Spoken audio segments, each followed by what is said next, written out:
لقد من الله على المؤمنين إذ بعث فيهم رسولا من أنفسهم يتلو عليهم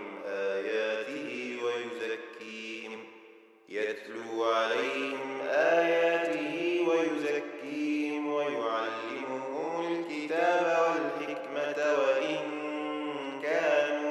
وإن كانوا من قبل لفي ضلال مبين.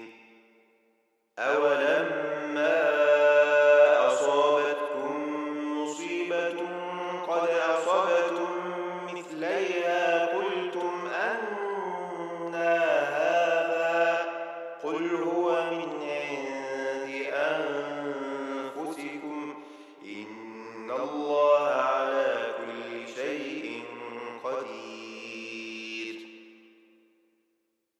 أولما أصابتكم مصيبة قد أصبتم مثليها قلتم أنى هذا قل هو من عند أنفسكم إن الله على كل شيء قدير.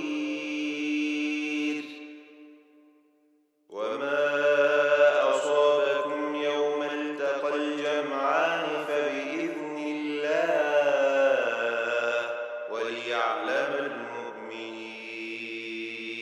وليعلم الذين نافقوا وقيل لهم تعالوا قاتلوا في سبيل الله أو ادفعوا قالوا لو نعلم قتالا لاتبعناكم هم للكفر يومئذ أقرب منهم للإيمان يقولون بأفواههم ما ليس في قلوبهم والله أعلم بما يكتمون.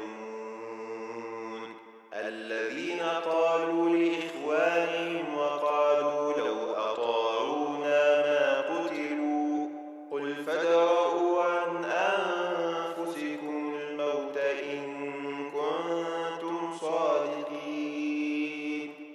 ولا تحسبن الذين قتلوا في سبيل الله أمواتا بل أحياء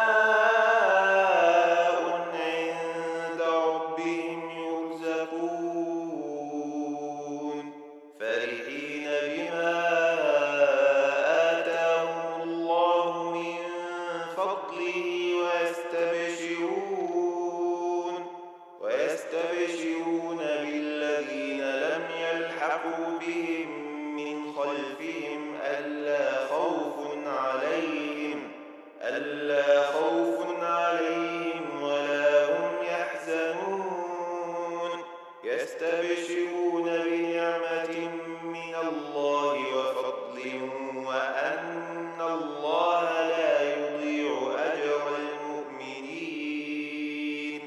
الذين استجابوا لله والرسول من بعد ما أصابهم القرح للذين أحسنوا منهم واتقوا أجر عظيم. الذين قال لهم الناس إن الناس قد جمعوا لكم فاخشوهم فزادهم إيمانا وقالوا حسبنا الله ونعم الوكيل. فانقلبوا بنعمة من الله وفضل لم يمسسهم